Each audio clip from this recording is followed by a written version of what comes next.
Get myself right up on out of here. I feel like a disgrace, I'm not really what I appear. I go home to my girl and I make nicey nice. The fact that she don't know that I just put someone on. I don't like being here. I constantly live in fear. Could be gone at any time. When you live a life of crime, face the music and do the time.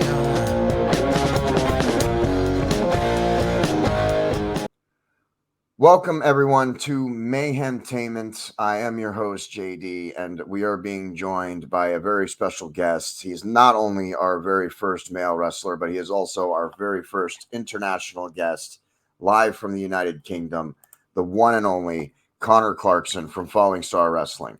Connor, welcome to Mayhemtainment. Thank you very much. I really appreciate you taking the time to come on my show. It'll really help, I think, give us a lot more viewers and help give you some more American attention from a lot of my American followers here, since you're our first international star and from the United Kingdom. From Falling Star Wrestling, I want to make sure I keep mentioning their name so we can get their name dropped too. Follow us on Facebook, YouTube, and Rumble, and hit that subscribe button. Share us out. Our storefront, bonfire.com/store/JDE Designs. That's with a Z at the end of it. Follow Connor Clarkson on Facebook and on YouTube, Twitter. I think I have got a Twitter somewhere. Okay, so maybe on Twitter, just look around. Just search Connor Clarkson, the one and only Connor Clarkson, and you're sure to find him on all of the social media. Assuming he's there. You can also follow me on Twitter if you really want. JD at Mayhem Prez. Connor Clarkson, you wrestle. What is the biggest difference? First question I want to ask you is, have you wrestled in the States at all? No, not yet. It is Not something yet. that I do. It is something I do want to do. Okay. And is there a reason that you want to wrestle in the States? Or just for the exposure? I think the exposure is obviously going to be good, and there are bigger crowds in the US than the UK. Oh, is that right? Because I'll tell you what, I've seen AEW sell out Wembley Stadium, and that was a pretty big crowd there. Yeah, what was it, 80,000, something like that. Yeah. So, what do you think about the American promotions coming to the UK and putting on shows? I mean, it gets them out as well, because obviously, like, they're mainly based in the States. So, like, whenever we get any sort of show, especially if it's like Wembley or the O2 or anything like that, we will sell it out within minutes. Okay. And is that, I mean, the British people, the United Kingdom people, they clearly love their wrestling as much, or some could even argue more so than even the American people. Yeah, definitely, 100%. Yeah, they're just as crazy, if not a little more so, at some of those shows for sure. So they're definitely creative. Yeah. How long have you been inside the squared circle? 4, maybe 5 years, I think. 4, maybe 5 years. Okay, so that's not terrible. You're at least not a rookie. You've had some experience. Yeah. Behind you now. So, so how did you get into wrestling? Can you tell us about what made you decide to become a wrestler, and then how did you go about doing that? Like, the way I started the training, I literally saw an advert on social media, and it literally just started from there. You weren't a wrestling fan before you decided to become a wrestler? Yeah, I've been a wrestling fan since I was 4, maybe 5, maybe 6, something around that age. And then obviously starting it, I saw an advert on, I think it was Facebook, or Instagram. And I was like, I'll try it out. And then 5 years later, still doing it. So you just saw something and was like, I'm gonna give this a try. Pretty much. Wow, that's pretty. That's interesting. I mean, most people, at least some stories that you hear, most people, they're like they wanted to be a wrestler and stuff. But that's interesting that you're like, hey, I'm going to give this a try, and then you're succeeding. I mean, you've been wrestling for 4 or 5 years now. You're obviously doing well, moving along. Or are you still at the struggling stage yet? Or I'm still at the training stage because when I joined, we was literally in the middle of COVID-19. So we had basics training, and we had no shows for like 2 years, I think 2.5 years. How hard is that? How hard was that? I mean, you were just training to be a wrestler during COVID. So, but how difficult was that then during the COVID, during the lockdowns, for you to progress your craft, or to even, be able to appear in front of people? I think the main thing was the limits we had on the training. We could only do like so much training a week or so much training a month. And then obviously the gyms were shut, so we couldn't do any gym work. Like, I'm a massive fan of the gym. I'll probably be in the gym like every day, every other day. And with COVID, all the gyms were shut, so I couldn't do any of my workouts. And then my training suffered because of that, because I wasn't doing the workouts. And then it wasn't as bad as it could have been because I was literally only just starting out. But it was definitely a setback. What if you had, now that you've been wrestling for a few more years now, what if it had happened now in your career? Would it have been more difficult? Definite. I mean, I would have still had like the basic skills, so I would have still been able to like work on the basic skills. But like the more complicated in-ring stuff would have definitely been a setback. And have you been with Falling Star Wrestling for the whole 4 or 5 years? Yeah. Okay, so they picked you up and you've been hanging with them. You seem to notice that about in indie wrestlers. They really have a loyalty to their 100% promotions, which is really great, I think, because without the indie promotions, we wouldn't be able to, people like you, and we had Audrey Allen on. She's a female wrestler wrestling in the indies, and she's really good in the ring as well. So you guys wouldn't be able to be able to do your craft without some of the independents, without some of the smaller companies. I don't know how small or big Falling Star Wrestling is, so if I'm getting that wrong, please forgive me.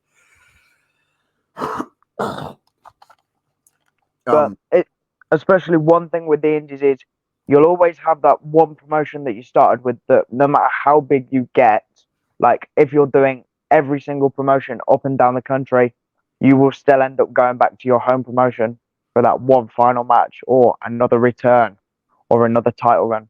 Like, you could be in the business like 10 years, 5 years, and be doing so many different promotions, but 99% of the time, you will still work with that home promotion because they're the one that taught you wrestling in the first place. So that's great. I love that you guys have that loyalty to your original promotion. Well, not everybody. I didn't want to blanket everybody, but many wrestlers do have that loyalty to their original or home company, and I think that's really great. Oh, we lost him. Oh, there he's back. We lost you for just a half a second there, but that's all right. So, you said you were a wrestling fan before you got into wrestling. What kind of who was your favorite? Or now let me ask you this: who was your favorite? And then is there a different answer for anybody that you like emulated or that you try and emulate your style after? Because I mean, like one of my favorites was always Big Show or the Giant. But even if I was a wrestler, I'd never be able to wrestle like him. He's 7 foot, 7 foot tall. So yeah. So who's your favorite? And then who do you who inspired you for your in-ring work? Who did you enjoy as a youngster? And then who inspired you maybe with a little bit of your in-ring work? I mean, when I started watching wrestling, it was like early 2009, so it was like peak 2009 heel Randy Orton. That was when I started watching pro wrestling. Obviously, the 2009 2010 Randy Orton. We've all seen the videos of him just kicking people in the head, just Yeah. on a daily basis, like it's just a standard thing. That like the Randy Ortons, the John Cenas, the Kofi Kingstons, the Triple H's, the Ric Flairs. That's what I grew up watching. But then I've also watched like the stuff from the '90s, the early 2000s, like Eddie Guerrero. Yeah. Always, always watch him whenever I can. Um, I have watched a bit of the man that cannot be named, Chris Benoit. Oh, yeah, that's okay. You can mention that. Listen, I'm a huge everything that happened at the end of his life, terrible, tragic, awful. Yeah, Okay, 100%. absolutely. But you can't deny what he was capable of in the ring. The Canadian Crippler was an amazing wrestler. He's one of my favorites too because of I always liked how he didn't talk. He didn't have to talk. He was over with the crowd because of his Yeah, in-ring work, because of what he did in the ring, and that's what I respected most about him was that he had just had this look, this way of in the ring, and he just tore people apart. And he was so aggressive and so into what he was doing, and I think it really that he was one of my favorites too. And I loved him as a four horseman during the Horseman run. Before they became a joke, right at the very end. But yeah. so you don't have to worry about that. I do I'm a Chris Benoit fan also. Even everything at the end of his life, of course, terrible, tragic, awful. But you can't deny what he did in the ring, and he did have time in the ring, and you can't deny that. So 100%. I mean, like, as far as it goes of his time and his generation, easily top five, maybe at a push top three. But as a person, totally different story. yeah, absolutely. And you have to wonder. I mean, they did autopsy reports, and the trauma to his brain. I don't want to get into too much of the Chris Benoit story, but there was other issues besides just even who he was, as a person. There were other issues. You can't take chair shots to the back of the head. You can't take as many concussions as he did, Yeah, and expect to be, okay. Also, so I also think that, but I think that was as terrible and tragic as that is, I do think that was kind of one of the incidents, one of the things that happened that really started to change wrestling, for the better. I think it got safer after that. I think there yeah, was a little more attention being paid to wrestlers when they would get concussions. Um, exactly. yeah, and I think that's important too. I mean, it was like I said, it was a terrible tragedy, but as a result of it, some wrestling companies and the wrestling industry as a whole did start making changes that are for the better. Yeah, and I mean, who knows if he didn't take as many chair shots, we might not have the wellness policies of the chair shots to the back of the head, the concussion things, all of that. We might not have that because we don't know whether that was linked to anything with Chris. Yeah, exactly. Yeah, we don't know for sure. I don't see how it wouldn't be, at least in some way. You know what I mean? I mean, he used to be one of the very few wrestlers in the world that even take a chair shot to the back of the head, which you don't see at all anymore. Anywhere Exactly. matter. So, and Mick Foley too. He was another reason why I think there's changes in the wellness policies and to keep wrestlers safe. Was what what Mick Foley did inside the ring. I mean, he was a lunatic just getting thrown off of Hell in a Cell cages. Do you know what I mean? Like, who in their right mind thinks, oh yeah, I'm going to go to work and get thrown off a 20-foot cage? Yeah, you have to wonder, did he even consider that, or was that just something he was like? I mean, from the stories and stuff, he's yelling at Taker, "Throw me off the cage! Throw me off the cage!" I mean, if you're standing there in front of 30,000 screaming people with him yelling, "Throw me off the cage," I mean, I can't believe he did it, but it was crazy. And I think as a result of some of that crazy stuff, though, we also got even more wellness policies. We got more information about what the sport of wrestling can do to you when you Yeah. do crazy, crazy stuff like that. I mean, I don't even want to try and count how many missing teeth. Yeah, yeah. Well, he lost how many in that Hell in a Cell match? Yeah, So, who else? So you said you watched wrestling in the '90s and 2000s too, which I appreciate. That's my heart of wrestling. That's where when I grew up in wrestling was in the '90s, the NWO invasion, the Monday Night Wars. That is what I exactly. consider. That's what I consider to be some of the best wrestling of all time. Although I think AEW is putting on some really great stuff right now. What else? Oh yeah, easily. I mean, just going on the W thing, I don't think they'd be as good. They're only as good as they are because of how many ex WWE guys they've got. No, I see. I tend to disagree with that. I think they've gotten more popular. They've gotten more notice with some of the WWE guys that Yeah, they've been grabbing. But I mean, I started watching them shortly after Dynamite debuted. It was like I think 6 months or so after they debuted that I started watching Dynamite. So I really like their product. I think they put on something different than the WWE does. I think they're a little bit more like WCW. The biggest differences I found between WCW and WWE were WCW kind of put on more in-ring stuff. It wasn't always everybody has a microphone, everybody's talking. It was just as much or even more so about the in-ring wrestling than it was about yeah, anything outside the ring. The WWE puts on a show where there's talking, there's wrestling, there's drama. It's a complete show in terms of everything that they want you to feel. But the AEW, I think, sticks to like what the WCW did, and that was wrestling first, story second. yeah, As much as I'd love to see AEW really get into some long-term storytelling, and I'd like to see them get some more factions and wrestlers a little bit more story. I do like the action that they're putting on in the ring. AEW. I'm a big fan of what they're putting on in the ring. And I was going to ask you about this. I'm a huge Sting fan. Are you also a Sting fan? yep, 100%. Good, good. All right. Well, then you can definitely stay on the show, and you're definitely welcome back next time. So, what do you think about his retirement? It's one of them retirements that you know is eventually coming, but you don't want to accept it. It's like the same thing that happened with Undertaker, Ric Flair. It's like you know eventually they're gonna go, but you just don't want to believe it. Yeah. I'm glad that I'm glad that Sting got a real final run Yeah, in wrestling because the WWE they botched that, and then he got injured. So I'm really glad he was able to come yeah, back and he was able to have put on a good run, one last time. That's really excellent. And Darby Allin, I'm a huge Darby Allin fan. But before Sting even got to AEW, when I first started watching it, I'm like, yeah, I'm a Darby Allin fan. And if Sting would have come back, I'd stick him with Darby Allin. And then Sting came it's like, back and went right with Darby Allin. is it just me or does Darby Allin just look like his generation's version of Sting?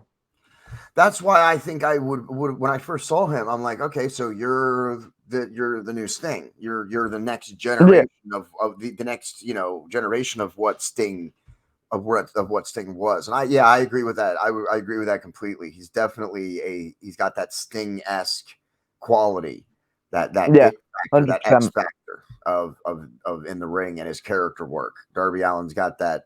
He's dark, but doesn't have to be dark. And I love that he's a tiny guy, but is just going to throw himself. I love that he just kind of throws himself around the ring. He uses himself as a weapon. He'll just throw his body at somebody, which I kind of appreciate as well. 100%. Except I don't like that he had Sting jumping off, buildings and stuff through tables. So I'm not, when I saw that, I was up out of my wheelchair screaming at Sting. Do you know how old you are? What are you doing? Yeah, I've seen those spots, but it's like, if you're gonna do it, like, just know that it's going to take at least a couple of years off your career. Do you know what I mean? Like, chair shots to the head, it only takes one chair shot to the head and you're done. Same with, it's same as like, have you ever seen the Tiger Drivers? The one that was it, Yeah. the one that the one that Osprey did to Omega at Forbidden Door. I looked at that, I was like, how? Yeah. And then I was like, why? Just why? Yeah. Yeah, It's all good getting that pop. Do you know what I mean, from the crowd? All good getting that pop, but it's like, how much are you actually going to sacrifice just so a few people scream? Yeah, yeah, that's a good point. Yeah, the AEW does do a lot of stunts like that are really, could potentially injure people or end a career. They Yeah, definitely do significant amounts of that. But I think that's is part of what their draw. They're doing things WWE doesn't want to do, and it's what's happening in the indies. AEW is kind of, to me, is like almost an extension of, or at least it was. Now there's a lot of WWE guys, but at first it seemed to me like it was just an extension of the indies. All these indie guys got together, made a national company with a dude who has, a couple of dump trucks full of money and is putting on a different product. But yeah, it is dangerous, and I think you got to worry about that. I was screaming when Sting was jumping through tables and stuff. I'm like, man, you're crazy. And then they teamed with the Hardys. I'm like, that's not who you should be teaming with. They're crazy. It's the same with like John Moxley, Dean Ambrose, whichever one you want to say. Like, yes, we know you stick a load of blades in your forehead, but do you really need to lose that much blood every single time you take a bump? He does go a little bit overboard with the blood. What is your stance on wrestling with the blood? Let's shift back. Let's shift it back to you. Are you willing to bleed in the ring, or what's the? Or do you can always not say anything I ask you that you don't want to answer? You can just say no, I don't really want to talk about that, or whatever you'd like. If here's my thing on bleeding. Like, I've never had to bleed because I've only been in a couple of tag matches and Royal Rumbles, so I've not had to bleed.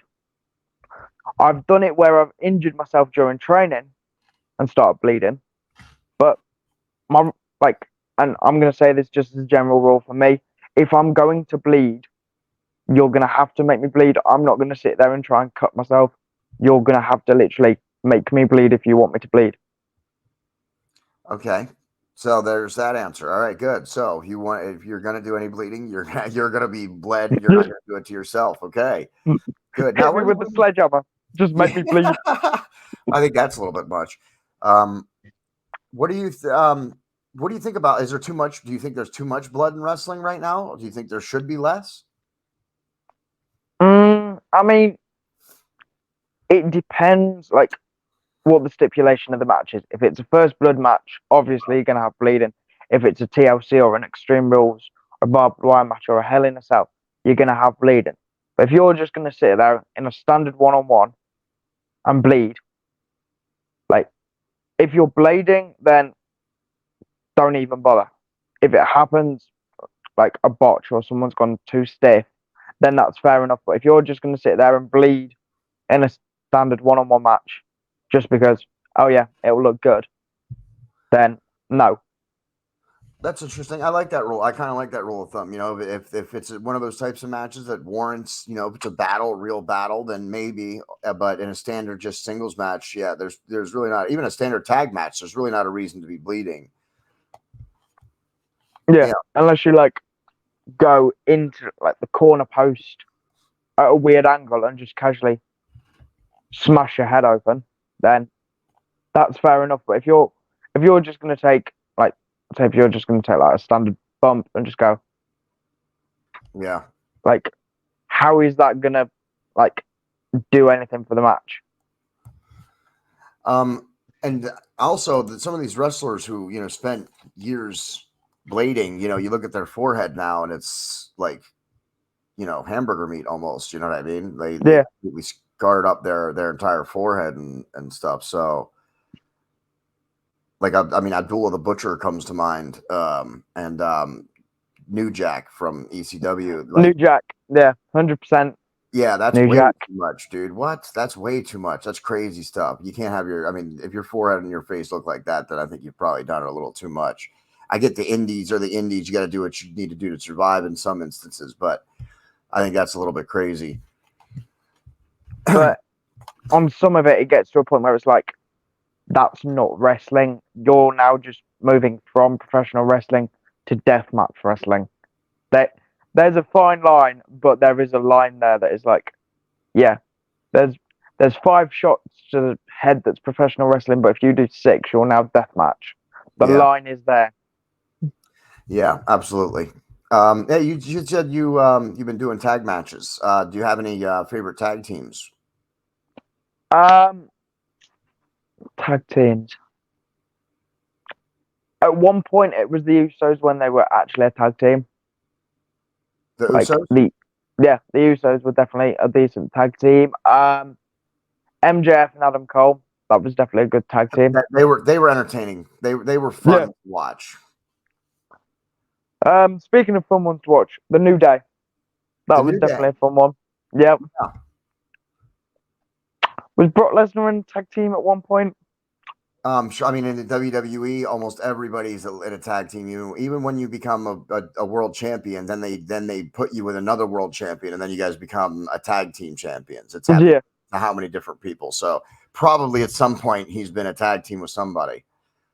Actually, I really want to say like he was a tag team at one point with Kurt Angle, maybe, but I don't know that for sure. I can't remember. What about like? You have another one? Go ahead. No, go on. Oh, I was going to ask you about like Harlem, like wrestlers from the '90s from WCW, like maybe a Harlem Heat. I haven't seen a Harlem Heat match in a long time. I understand that. I mean, they had a really good run. I think they were 6-time or 7-time tag team champions. But then they started when Eric Bischoff started dismantling the tag team division. Harlem Heat was one of the people that fell to that. And Booker T, because Booker T becomes a TV champion, and then he becomes other singles champions, and he pretty much has a great singles run.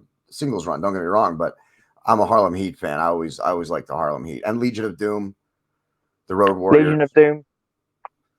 Evolution was a good one as well. I mean, especially like Ric Flair and Triple H, and then obviously when they moved it into like the PG era, you had obviously Randy Orton and Batista in there. Yeah. And even Ric Flair and Batista were tag team champions too at one point. That I found a tag team. Ric Flair, the veteran, the multi-time world champion, and Batista, this beast of a guy. That was a unique tag team to be sure. 100%, because you had the power and the speed, and then you had like with Ric Flair you had the agility and the technical side. So it kind of like went well because it was like, oh yeah, we've got all these pieces of the puzzle that we need to put between 2 people. Let's have one do the power and the speed, and the other one do the agility and the technical. Yeah, and Ric Flair definitely can. He's a mat technician for sure. What are your thoughts on Ric Flair? You're a fan of Ric Flair? I was a fan of Ric Flair until WWE went about doing their retirement thing with him. They should have done a lot more for that. Yeah. I think he should have been a champion after they bought WCW. They should have put the belt on him one more time, I think, too. But that was the thing. When they purchased WCW, it seemed like, we lost him for a minute again. Hang on, everybody. There we go. We're good. We got there. It's all right. But a lot of WCW guys really didn't get a chance to become the stars they were in WCW once they went to WWE. People like Diamond Dallas Page, he never got a title run. I mean, Benoit and Eddie Guerrero got title runs. Rey Mysterio got a title run. But how many years did they have to be in the company and fight before they were awarded with a world title run when they were in contention in WCW? I had never really cared for that part of it. I mean, this wasn't WCW. This was WWE. But I mean, Kofi Kingston had to wait, 11 years? Yeah. 10, 11 years? And then he lost in 9 seconds to Brock Lesnar. Oh, man. I know. Do you know what I mean? Like, what a way to just crap on a moment of 11 years in the making to be gone in 9, 10 seconds and done. Yeah. I never liked their squash matches. They always try and do it to like wow people. Wow, how did that happen? But I think they do it at the wrong times. They do it with the wrong people. And see, the only Brock Lesnar squash match I actually liked was the one he had against John Cena. And like, people always say you're mad, and I'm like, no, because this is the match where he just beat the streak. If he goes out and has a 50-50 match, beating streak means nothing. Whereas if Cena's getting suplexed all the time, every second, load of F5s, load of stiff shots. It proves that he's that legitimate athlete and he was worthy to beat the streak. Because if he had like a half and half match, it would have been like, well, that was just a standard match. There was nothing to prove that he was worthy of doing it. Yeah. Yeah, I get what you're saying. So do you have a favorite match or a favorite like pay-per-view that you enjoyed? I think most recently, I know the ECW pay-per-views were nice. The ECW ones were always a classic. But most recently, it's got to have been Money in the Bank when it was in London, and then AEW when it was in Wembley. Yeah. Just because you've got 80,000 plus people covered in alcohol, just screaming at the top of their lungs. Yeah, absolutely. Yeah, that was an insane show. AEW has been putting on some big shows. I think their willingness to work with other companies like AAA and New Japan Pro Wrestling and stuff, give them open doors. I mean, Forbidden Door, those are like fantasy bookings that we get almost every year now. So WWE is now getting into that with TNA. WWE was doing with TNA doing the TNA Women's title. Yeah, coming into the Royal Rumble. But then at the same time, I don't know whether you remember this, Naomi and Sasha Banks, or Mercedes Moné as she's now known, got apparently banned from the company because of what Sasha did. But yet, Naomi was back in the Rumble. Oh, yeah? No, I didn't even see that.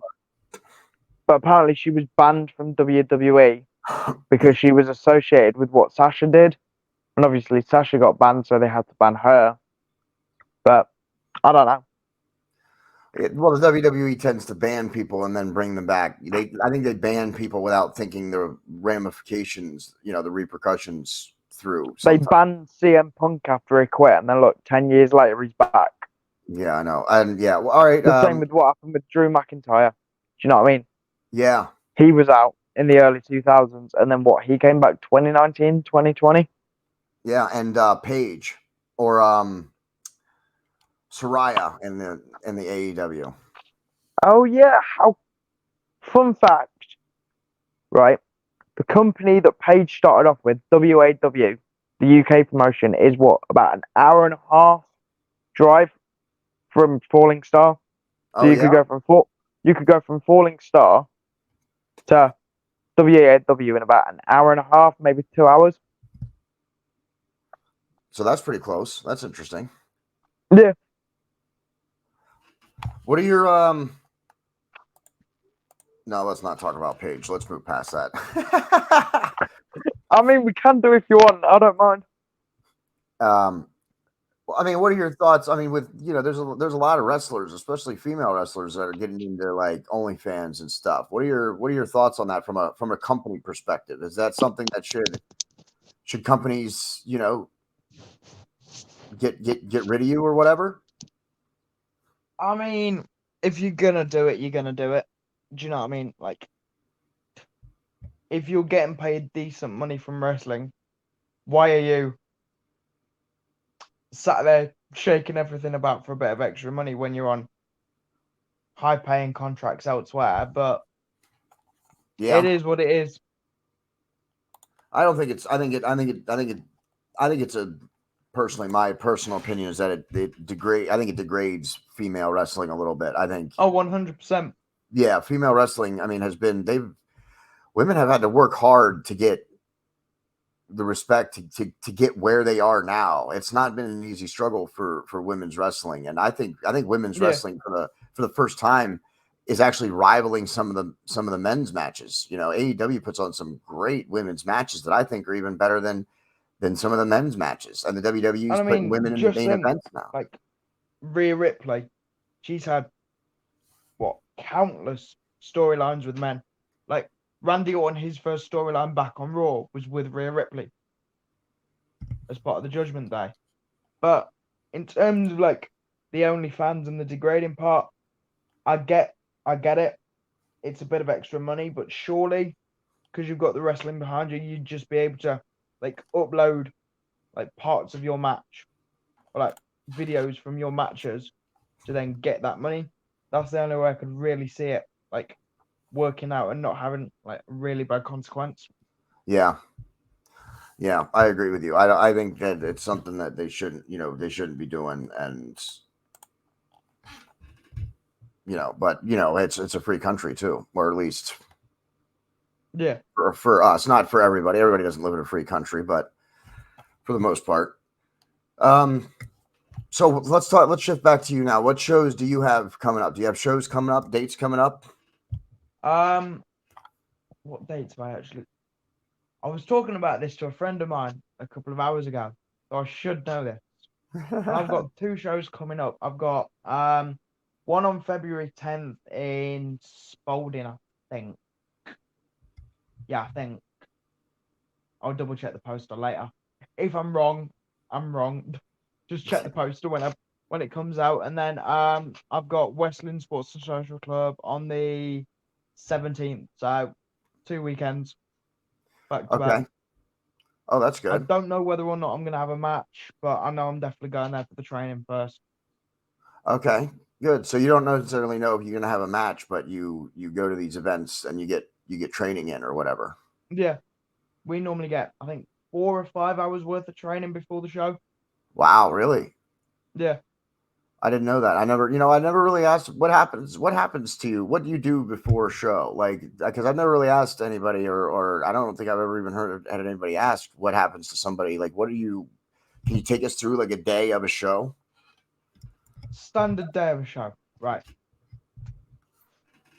I can see if I remember this, because normally by the end of the day I don't even remember what time I woke up. I can only imagine that. But like, I'll normally get there for like 11. We normally like start at 11 in the morning, right? The rings normally settle by about midday, 12:30 at the push. Depends how many people are there setting the ring up.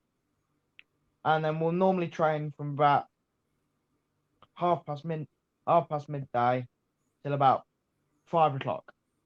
So we've got a good 4.5, 5 hours of training. And then we get told the card, we get told who's on, who's doing what, obviously, who's going over, how many minutes we've got, all the standard stuff. And then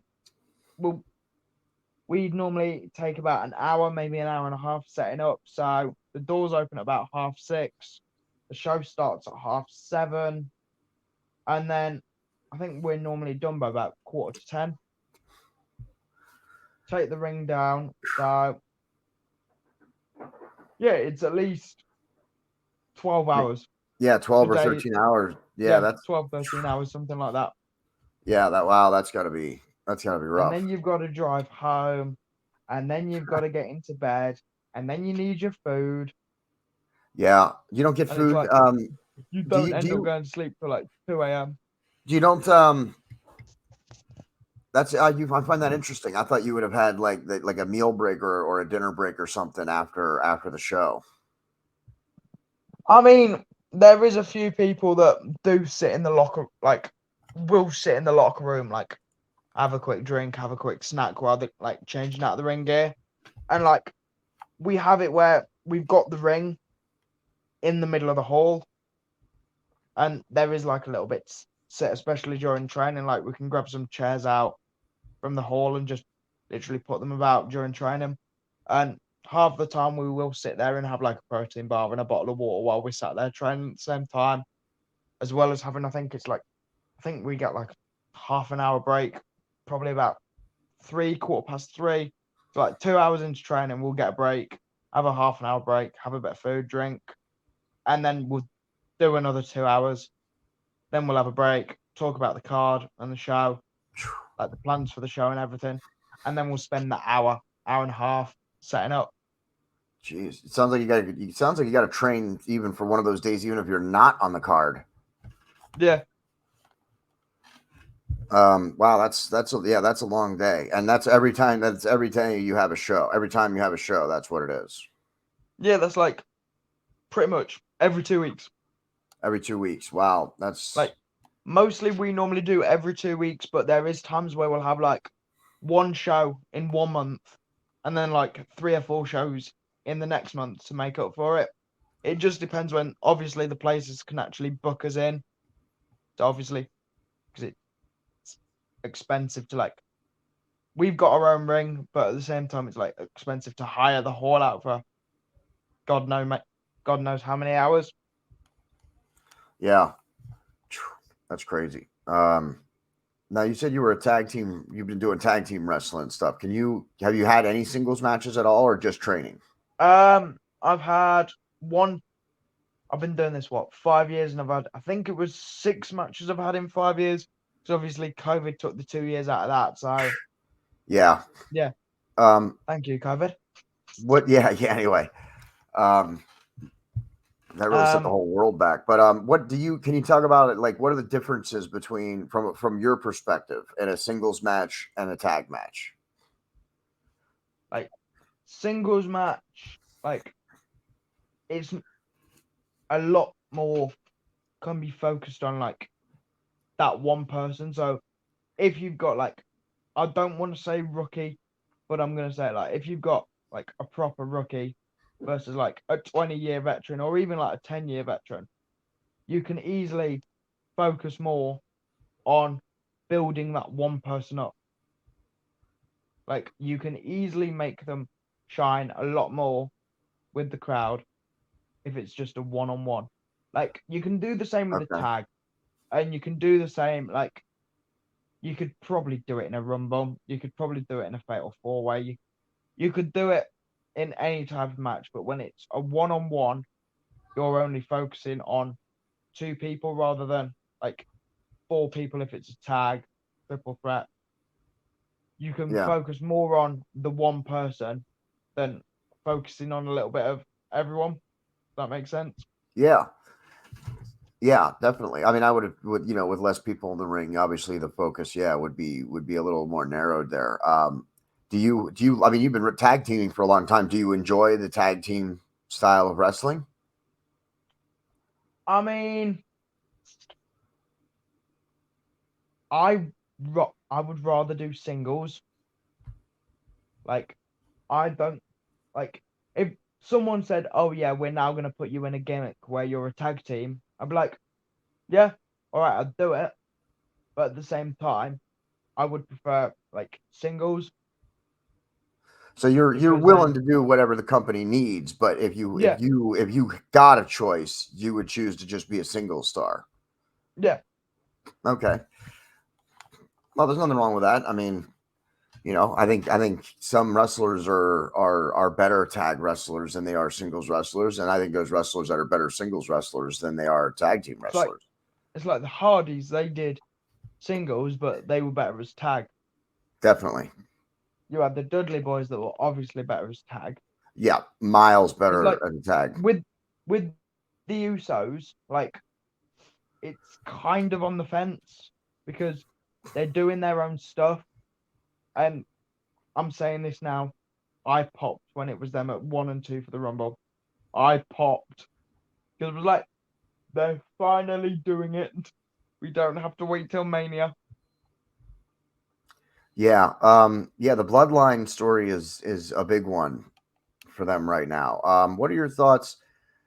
You're a wrestler. You wrestle with a company. You haven't been a champion, you said yet, but what are your thoughts on and on Roman Reigns and the amount of times that he's defended the championship over the last 12 months? Not taking anything away from Roman Reigns, he's an amazing person who has fought cancer and won, and Yeah.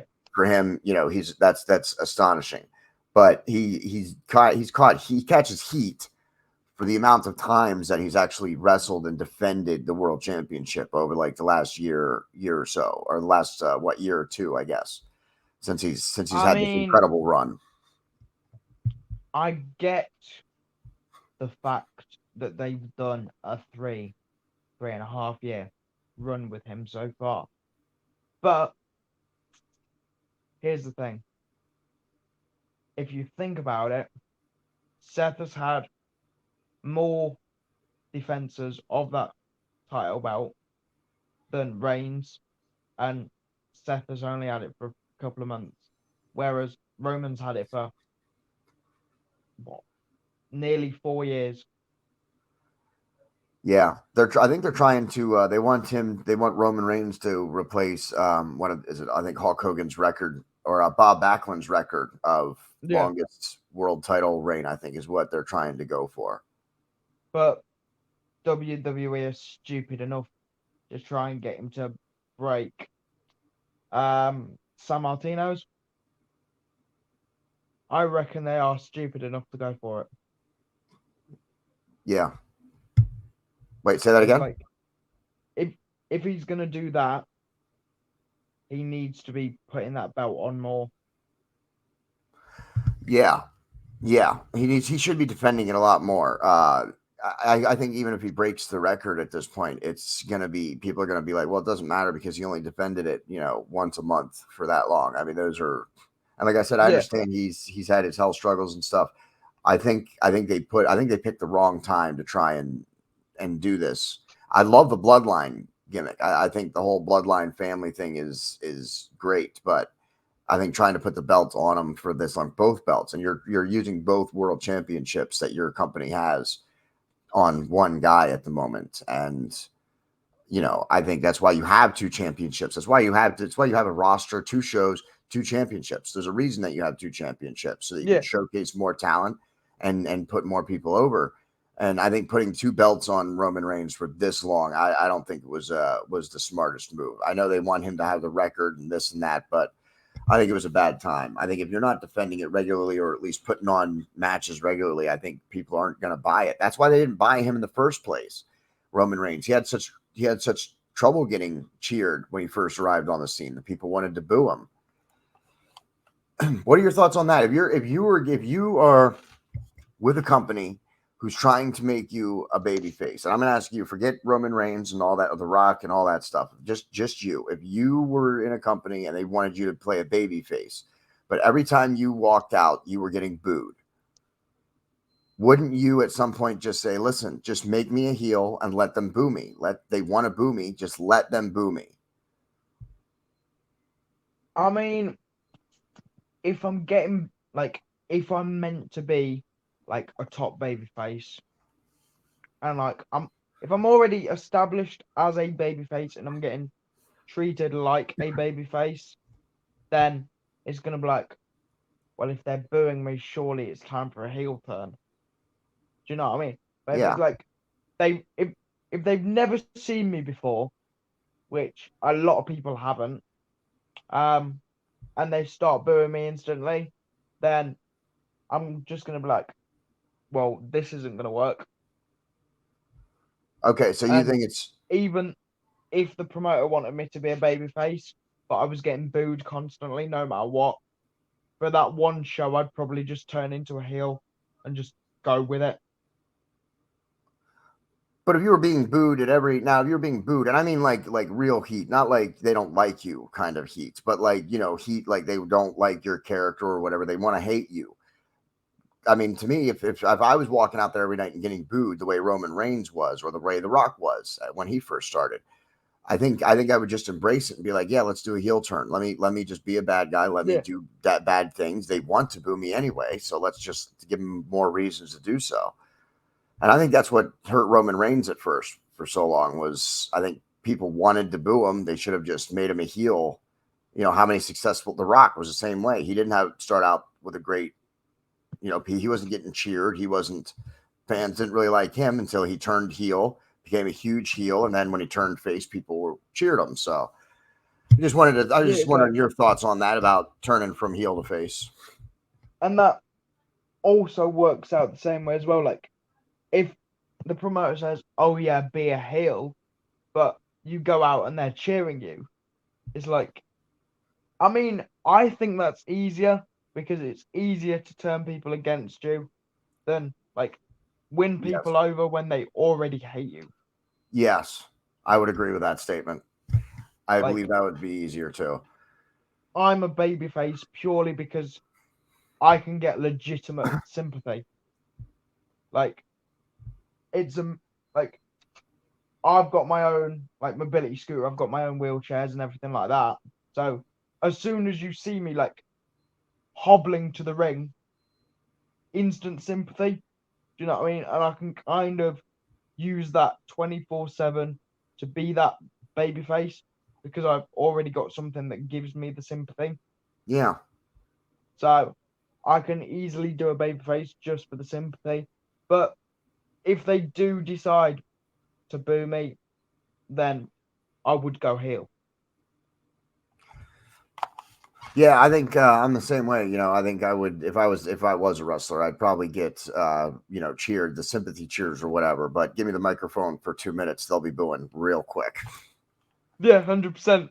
Yeah, I can turn it around real fast if that's the way you want it to. So I think that's where we're going to get ready to wrap it up here. We're coming up to about an hour. We try and keep our episodes to about an hour or so. Is there anything else you wanted to talk about, or anything you wanted to mention where people can find you? You mentioned your shows, but is there any other place that you're going to be doing or being that people can see you or whatever? I mean, obviously we've mentioned the Facebook. I'll try and find that Twitter if I can figure out the password to it and actually figure out what it is. I don't even know if I've still got the same email address. But nah, I think most of the stuff I do put out on social media ends up being on the Facebook. So if I am doing like shows or anything like that, or if I'm gonna be at training seminars and people just want to see me, 9 times out of 10, I will put it on the Facebook and Okay. I will share it. And I'll be like, I will be at that show. I may not be fighting, but I will be sat there with a nice beer and a couple of donuts. Because why not? Yeah. Wow, you eat donuts? I find that surprising. Like, I find it surprising how my diet is absolutely awful. And I am still skinny. Yeah, and in ring shape, I guess. If I you're getting love in the it. ring. I'm turning 20 in May. And Wow. yeah, basically, I can eat whatever I want. And for some reason, I just don't put on weight. Yeah, that'll go away. Absolutely brilliant. Yeah, that'll go away. Trust me. I used to be able to eat cardboard and digest it. Yeah. So you can now, but you won't. You won't forever. No, it will catch up at some point. Yeah, it will. Well, thank you for coming on. I would love to have you on again. This is a great conversation. I'd love to talk. I want to talk more with you and talk more about your craft and cover more in-ring stuff with you as well.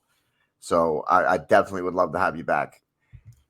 Check out Connor Clarkson, the one and only Connor Clarkson, on Facebook. That's where his primary thing is. That's where you're gonna see most of his stuff. So check out his Facebook, hit that follow button, and tell him Mayhem Media sent you. You can follow Mayhem Media on Facebook, YouTube, and Rumble. Visit our storefront at bonfire.com/store/JDE Designs. Marcus Frederiksen is going to play us out. He does all the music here at Mayhem Media. Check him out, reverbnation.com/Marcus Frederiksen. Share out your favorite song. For the one and only Connor Clarkson, who I can't wait to have on again. This is a lot of fun. I am your host, JD, and that's the end.